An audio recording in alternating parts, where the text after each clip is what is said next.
காசு வாங்கிட்டு ஃபோன் எடுக்க மாட்டேன், ஒன்றும் எடுக்க மாட்டேன், கையில் மட்டும் மாட்டட்டும்.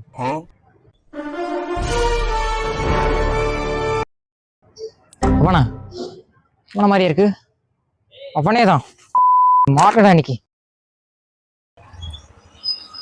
இவன் எங்க நிக்கிறான்? ஏய் நில்றா. என்ன நான் சொல்ல வேண்டியது இவன் சொல்றான்? ஏய் எங்கடா ஓடுற? யார சொல்றான்? எங்கடா வண்டி ரிப்பேர் போற? நில்றா டேய், டேய் நில்றா. இங்க போனா வண்டி இங்க இருக்குது, இங்க தானே வருவேன், வா.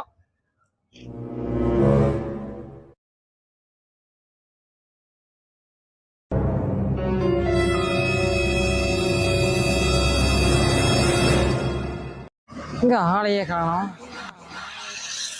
டேய் இங்க வண்டி காணோம். டேய்